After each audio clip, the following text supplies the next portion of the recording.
आज तक गुजरात में बात उस विवाद की जो राम मंदिर और राम को लेकर बीजेपी और विपक्ष में चल रहा है। और एक तरफ बीजेपी राम मंदिर पर जोर शोर से प्रचार में जुटी है तो इसे चुनावी मुद्दा बनाया जा रहा है, वहीं दूसरी ओर उलझकर फंस गया है विपक्ष और उल जुलूल बयान दे रहा है। इस बार एनसीपी के नेता जितेंद्र आव्हाड ने राम पर ऐसा आपत्तिजनक बयान दिया है कि गुजरात पहुंचे हुए जगतगुरु रामभद्राचार्य भी जवाब देने से रोक नहीं पाए। वहीं वडोदरा की सनातन धर्म समिति ने कानूनी कार्रवाई की चेतावनी दी है। जैसे जैसे रामलला की प्राण प्रतिष्ठा की तारीख सामने आ रही है, वैसे वैसे राम मंदिर और राम पर जंग भी तेज होती जा रही है। विपक्षी दलों की ओर से कोई न कोई नेता ऐसा बयान दे देता है जिससे हंगामा शुरू हो जाता है। देखिए, ये शरद पवार गुटवाली एनसीपी के नेता जितेंद्र आव्हाड के खिलाफ बीजेपी का प्रदर्शन है। दरअसल जितेंद्र आव्हाड ने प्रभु राम को लेकर एक टिप्पणी की है जो अमर्यादित मानी गई। सुनिए उसे। रेस नहीं था, तब खाते क्या थे राजा राम, और राम क्षत्रिय था तो क्षत्रिय का खाना ही मांसाहारी होता है। कंट्रोवर्सी क्या, राम का खाना क्या था? कोई बता देवे कि राम मेथी की भाजी खाता था। आप अपने कहे पे कायम है, बिल्कुल इसको कभी बिल्कुल कायम है। ये है, आप क्या भारत को शाकाहारी बनाना चाहते हैं क्या? इस देश के 80% लोग आज भी मांसाहारी है, वो राम भक्ति है ना। इसी बयान के बाद बवाल मच गया, हंगामा शुरू हो गया। कोई जितेंद्र आव्हाड को अधर्मी बताने लगा तो कोई उन्हें मेंटल तक कहने लगा। तो मुझे लगता है वो विधायक को आगरा की सख्त जरूरत है। अगर आगरा जाने की टिकट नहीं मिलती होगी तो हमारे रवि जी, हमारे पार्टी के अध्यक्ष हैं, वो उनको प्रोवाइड कर देंगे। पर ऐसे लोगों को आगरा ही सूट करता है। हंगामा बरपा तो जितेंद्र आव्हाड सामने आए। अपने बयान पर उन्होंने खेद जताया। मैं खेद व्यक्त करता हूँ। आदमी जब खेद व्यक्त करता है तो उसके मन में कहीं ना कहीं दुख होता है कि लोग जो राम जी को मानते हैं, भगवान राम को अपना आराध्य दैवत मानते हैं, हम भी उनको अपना मानते हैं, श्रद्धेय हो, पर हर एक का राम के तरफ देखने का एंगल अलग अलग है। बस तो जिनका वो एंगल है, जो दुखी हुए हैं, उनसे मैं खेद व्यक्त करता हूँ। मगर तीर कमान से और बात जुबान से निकलने के बाद कहां लौटते हैं? तो हंगामा शांत नहीं हुआ। बीजेपी आरोप लगा रही है कि विपक्षी दल एजेंडे के तहत सनातन धर्म का बार बार अपमान कर रहे हैं। एक तरफ स्टालिन से पहले गाली दिलवाया, दूसरे तरफ देश के विभिन्न हिस्सों में राजनेताओं ने अपमानित किया सनातन धर्म को। अब जितेंद्र जी ने जिस ढंग से गाली दी है, ये सनातन के आस्था पर चोट पहुंचाया है। एनसीपी के नेता जितेंद्र आव्हाड के बयान पर गुजरात से भी तीखी प्रतिक्रिया आई है। एक कार्यक्रम में अहमदाबाद पहुंचे जगत गुरु रामभद्राचार्य ने आव्हाड के बयान को गलत बताया है। उन्होंने कहा कि बयान शरारतपूर्ण है। उन्होंने उत्तरकांड के हवाले से इसका प्रमाण भी दिया। ऐसा गलत बयान दे दिया है कि भगवान राम शाकाहारी नहीं थे। ये उसका बयान शरारतपूर्ण है। भगवान राम शाकाहारी थे। 36वें सर्ग के 41वें श्लोक में स्वयं हनुमान जी सीता जी से कहते हैं, न मांसम राघवो भुंक्ते न चापि मधु सेवते वन्यम सुविहितम नित्यम भक्तम स्नाति पंचमम। रघुकुल का कोई भी व्यक्ति मांस खाता ही नहीं। वहीं वडोदरा में सनातन धर्म समिति ने भी बयान का विरोध किया है। समिति ने अहमदाबाद की बैठक के बाद एनसीपी नेता जितेंद्र आव्हाड के बयान पर कानूनी कार्रवाई की भी चेतावनी दी है। एनसीपी नेता जितेंद्र जी जिस प्रकार बोले हैं वो सराहनीय नहीं है।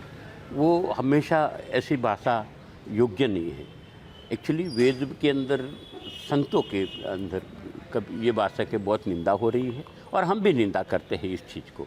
ये आज ऐसा बोलते, कल माफ़ी मांग लेते, परसों जाके रामलला के प्रसंग में भी उपस्थित होंगे, ये सराहनीय नहीं है। ऐसी बातों हम सहने के लिए तैयार नहीं है। और सनातन संत समिति के राष्ट्रीय अध्यक्ष होते हुए मैं बोल सकता हूँ कि हम लोग इसके कायदे का कैसा शकंजा कैसा जाए, ऐसी हमारा गृहमंत्री, केंद्रीय गृहमंत्री, हमारे राज्य के गृहमंत्री से भी डिमांड करेंगे। रामलला की प्राण प्रतिष्ठा के कार्यक्रम में न्योते पर पहले ही जंग छिड़ी है। ऐसे में राम के खिलाफ अमर्यादित बयान बीजेपी को खुलकर खेलने का मौका दे रहे हैं। दिल्ली से जितेंद्र बहादुर सिंह, हिमांशु मिश्रा और मौसमी सिंह के साथ दिव्या और साहिल जोशी, मुंबई आज तक। रुक करते हैं एक और बड़ी और अहम खबर का। गांधीनगर में 10वीं वाइब्रेंट गुजरात ग्लोबल समिट की तैयारियां जोरों पर हैं। 10 जनवरी से शुरू होने वाले इस समिट के लिए अब तक 10 लाख करोड़ से ज्यादा के निवेश के MOU साइन हो चुके हैं। 10 जनवरी को पीएम मोदी समिट का उद्घाटन करेंगे।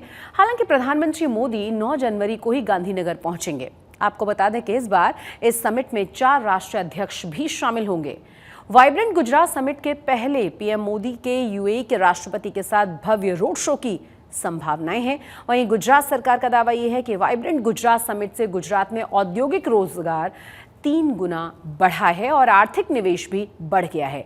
3 दिनों के इस खास कार्यक्रम के बारे में हमारे संवाददाता ब्रिजेश दोशी ने गुजरात के कैबिनेट मंत्री ऋषिकेश पटेल से खास बातचीत की है। ऋषिकेश भाई, 10वां संस्करण है, क्या अलग होगा इस बार? क्योंकि पीएम ने खुद कहा है कि इसको सबसे बड़ा वाइब्रेंट इस बार का रहेगा। क्या अलग चीज़ इस बार देखने को मिलेंगी और पीएम के साथ कौन कौन यहाँ आएगा? गुजरात के अंदर 2003 से चालू हुआ वाइब्रेंट एक छोटे स्केल से आज वैश्विक स्तर पे ये पूरा गुजरात का वाइब्रेंट चला गया है। पीएम साहब भी आने वाले हैं, उसमें साथ में 4 राष्ट्राध्यक्ष भी यहाँ पर आने वाले हैं और बहुत सारे जो अपने विदेश से आने वाले प्रतिनिधि हैं। यहाँ पर करीबन 14 पार्टनर ऑर्गेनाइजेशन वाले भी हैं और साथ में बहुत सारे देश से भी और विदेश से आने वाले महानुभाव। करीबन आज तक जो रजिस्ट्रेशन हुआ है वो 1 लाख के आसपास हो गया है और करोड़ों का इन्वेस्टमेंट यहाँ पर आ भी चुका है ये 9 संस्करणों में। और ये 10वां संस्करण जो अभी आने वाला है उसमें 10,21 करोड़ का निवेश भी होने वाला है। यहाँ पर MOU भी स्टेट लेवल पे भी हो रहे थे और साथ में इस बार नया ऐसा हुआ है कि हमने MOU प्लस की नीति रखी है। मतलब कि यहाँ उसकी फिजिबिलिटी, फाइनेंशियल और सारे उसके पैरामीटर्स जो इंडस्ट्री लगाने के लिए उसके पास होने चाहिए वो भी चेक किए गए हैं। और साथ में हर ज़िले पे हमने ये ज़िला पे वाइब्रेंट किया है जिससे हमारे गुजरात के हर प्रांत, हर ज़िले से सब जो छोटे बड़े उद्योगपति है वो भी आ सकते हैं। और उन्होंने भी जिले स्तर पे भी बहुत सारे MOUs हमने किए हैं। और बात ये हो रही है कि जिस तरह से ये वाइब्रेंट गुजरात सरकार कर रही है, तो 2003 में शुरुआत हुई, तो आपने बोला कि इतने बड़े बड़े आंकड़े, आपने कहा कि इतना MOU हुआ, इतने निवेश आया। 20 साल में क्या बदला? क्या रोजगार वाकई में मिला है? क्योंकि जो बात है कि ये समिट से रोजगार बढ़ाने की बात हुई थी, इन्वेस्टमेंट की बात हुई थी कि इन्वेस्टमेंट बढ़ेगा। सही में आंकड़े क्या है? कितना इन्वेस्टमेंट आया और कितना रोजगार यहाँ बढ़ा है? यहाँ पर गुजरात में 2002-03 की हम बात करें तो करीबन 7 लाख के आसपास हम रोजगार दे पा रहे थे, इंडस्ट्रियल रोजगार के जो उद्योगों लगते हैं और वहाँ से जो रोजगार निकलता है और मिलता है।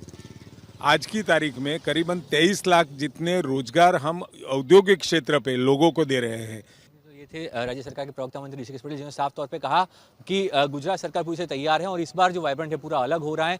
हर जिले में सरकार ने वाइब्रेंट गुजरात किया, तो वाइब्रेंट गुजरात के अंदर काफ़ी सारे MOU हैं और इस बार काफ़ी बड़ा निवेश जो है गुजरात में आने वाला है और पूरे देश जो है गुजरात का ये मॉडल फॉलो करता है।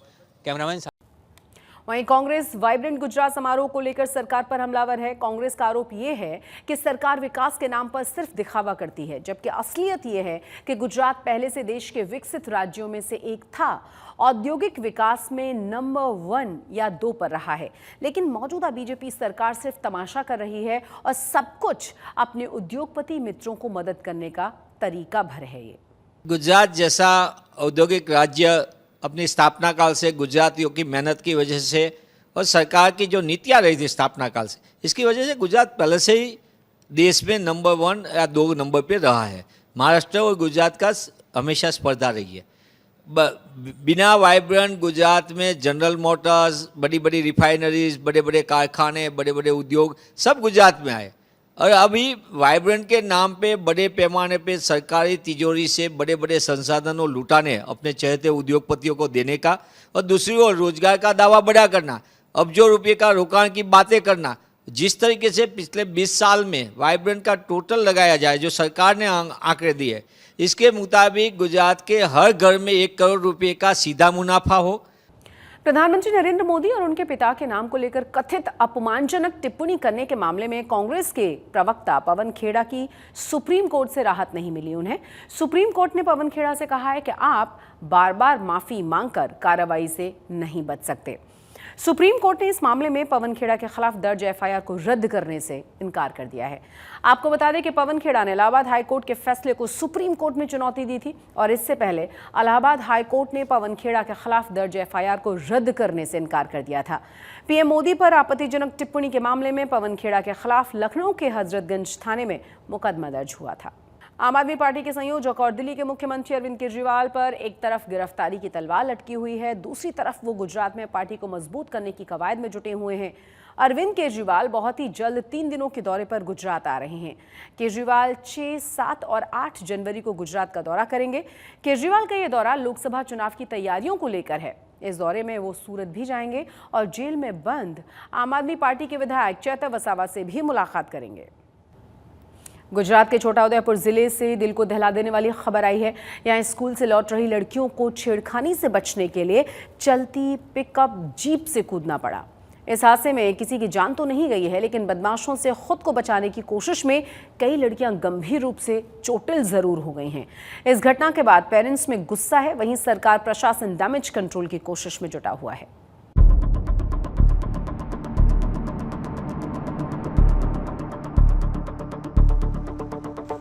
गांव की कच्ची सड़कों पर वीआईपी गाड़ियां दौड़ रही हैं। इलाके की सांसद से लेकर पुलिस के आला अधिकारी सब पहुंच रहे हैं। छोटा उदयपुर के सनखेड़ा तहसील में हड़कंप मचा है। यहां एक ऐसी भयावह घटना घटी है जिसने सरकार और प्रशासन को गहरी नींद से जगा दिया है। ये तस्वीर है गुजरात के छोटा उदयपुर जिले के एक अस्पताल की, जहां एक साथ कई स्कूली छात्राओं का इलाज चल रहा है। इन सभी को अस्पताल में लाने की नौबत इसलिए आई क्योंकि इलाके के बदमाशों पर कभी पुलिस सख्त नहीं हुई। इन स्कूली छात्राओं ने बदमाशों के चंगुल से छूटने के लिए चलती गाड़ी से छलांग लगा दी थी। बदमाशों से तो बच गई, लेकिन तेज रफ्तार पिकअप जीप से कूदने के कारण कईयों को गंभीर चोटें आई हैं। पिकअपમાં આવતા આગળ 3 વ્યક્તિ હતો ને પાછળ 2 તો આગળથી એક કાકો ઉપર ચડીને આવીને 2-3 છોકરીઓને અંદર ખેંચી કાઢી, એટલે આ કોઈ બધી છોકરીઓ ચાલુ પિકઅપમાં નીચે ઉતરી ગઈ એટલે કૂદી ગઈ। पिकअप વધારે ફાસ્ટમાં જવા દીધી। दरअसल बुधवार को स्कूल से लौट रही 7 छात्राओं को जब बस नहीं मिली तो वो पिकअप जीप से घर लौटने लगी। जिस पिकअप जीप से वो घर लौट रही थी उसमें पहले से 5 युवक नशे की हालत में बैठे थे। इनमें पिकअप जीप का ड्राइवर भी शामिल था। रास्ते में इन बदमाशों ने छात्राओं से छेड़खानी शुरू कर दी। जब छात्राओं के विरोध का असर नहीं हुआ तो घबराहट में वो खुद को बचाने के लिए चलती जीप से एक एक करके कूद गई। इस हादसे में कई लड़कियां घायल भी हुई हैं। घटना की जानकारी मिलते ही बच्चियों के अभिभावक अस्पताल पहुंचे। इस घटना के बाद छोटा उदयपुर में महिला सुरक्षा पर सवालिया निशान लगा है। આપણે 7 છોકરીઓ કૂદી પડી છે, એમાંથી 2 ને વધારે વાગ્યું છે અને બોડેલી દવાખાનામાં લઈ જવામાં આવે છે અને એક લઈ ગયા છે અને એકને લઈ જવાનું છે। હજી સર જે થતું હોય તે કરવાનું જ થશે, એની અમે માંગ કરીશું। એમાં તો દારૂ પીધેલા તો છે ને, બધા દારૂ હે, કોટરિયા બોટરિયા બધું જ છે એમ કહેવાય છે। એટલે આ ગાડી પલટી મારી ગઈ છે। हमारे कायदेसर कार्यवाही मांग करीશું અમે। उधर लड़कियों के चलते जीप से कूदने से ड्राइवर भी घबरा गया और आगे जाकर बेकाबू पिकअप जीप भी पलट गई। इस हादसे में ड्राइवर सुरेश भील भी घायल हो गया है, जबकि बाकी बदमाश भागने में कामयाब रहे। पुलिस ने केस दर्ज कर एक आरोपी को गिरफ्तार किया है, जबकि अन्य आरोपियों की तलाश की जा रही है। જેમાં એક આરોપી અશ્વિન ભીલની ધરપકડ કરવામાં આવી છે। આ બનાવ એવો હતો કે અપરિપક્વ ઉંમરની સગીર ઉંમરની દીકરીઓ કુંડલી ગામની હતી, જે છોકરીઓ કોસિન્દ્રા ગામથી પોતાના ઘરે પરત ફરી રહી હતી, ત્યારે આ અશ્વિનના વ્હીકલમાં જેનો ડ્રાઈવર સુરેશ ભીલ નામનો વ્યક્તિ હતો। ટોટલ કુલ 6 આરોપીઓ છે, જે પૈકી અશ્વિનની ધરપકડ કરવામાં આવી છે। આ દીકરીઓ ગભરાટના મારે ગાડીમાંથી કૂદી પડી હતી, જેમાં આ દીકરીઓને નાની મોટી ઈજા થઈ છે। હાલ તમામ દીકરીઓ સુરક્ષિત છે। इस घटना को लेकर आम लोगों में खासा रोष है। इलाके की सांसद गीताबेन राठवा भी बच्चियों से मिलने पहुंची। उन्होंने बच्चियों की सुरक्षा को लेकर अभिभावकों की मांगों को फौरन पूरा करने का आश्वासन दिया। आ खूब ज गंभीर बाबत है। आ अमारी सरकार દીકરીઓને ભણાવવા માટે, દીકરીઓ ભણીને આગળ આવે એના માટે કટિબદ્ધ છે, ત્યારે આવા લુખ્ખા તત્વો, ગુનેગારો જે આ કૃત્ય કર્યું છે એ ખૂબ જ ગંભીર બાબત છે. આવા ગુનેગારોને કડકમાં કડક સજા થાય, એને કોઈ પણ સંજોગોમાં સાંખી ના લેવાય એવી અમે ડિપાર્ટમેન્ટ સાથે વાત પણ કરી છે.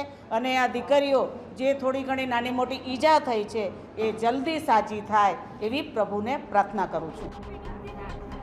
गनीमत रही कि इस हादसे में कोई छात्रा हताहत नहीं हुई, वरना कुछ अनहोनी भी हो सकती थी। इस हादसे को लेकर सनखेड़ा और छोटा उदयपुर के इलाके में भारी रौस है। स्कूली बच्चियों के यातायात की यहाँ पर कोई सुरक्षित व्यवस्था नहीं रही। यहाँ के लोगों की मांग पर कभी ध्यान नहीं दिया गया। सवाल सबके जहन में यही है, क्या अब सरकार स्कूली छात्राओं की सुरक्षा को गंभीरता से लेगी?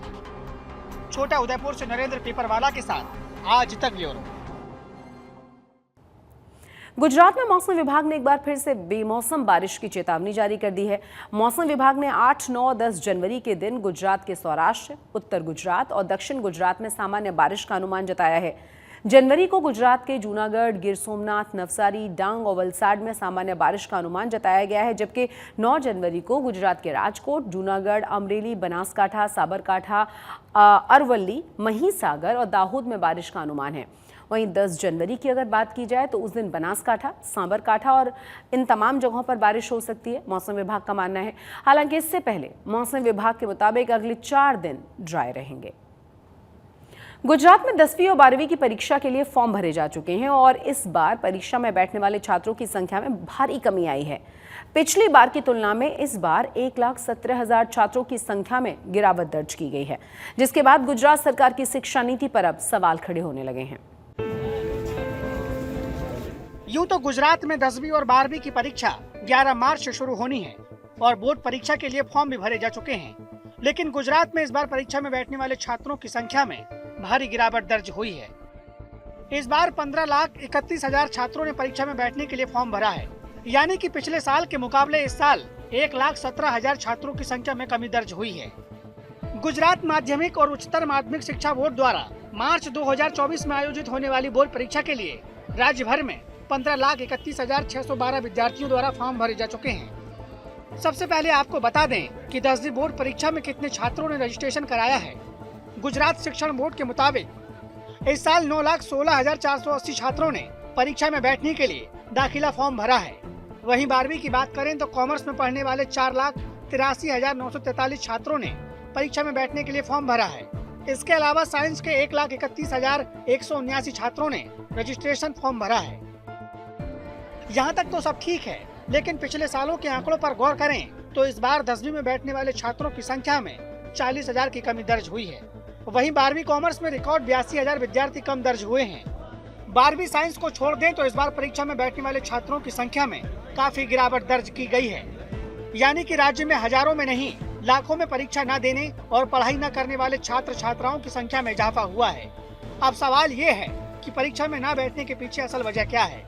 क्या कोविड के बाद पढ़ाई के प्रति बच्चों का रुझान घटा है या फिर राज्य सरकार की कोशिशें नाकाफी साबित हुई हैं? गुजरात में साक्षरता दर पहले से ही खस्ता हाल पर है। साक्षरता दर के लिहाज से पूरे देश में गुजरात का 12वां स्थान है। ऊपर से बच्चों के नामांकन में रिकॉर्ड गिरावट सरकार की शिक्षा नीति पर सवाल खड़े करती है।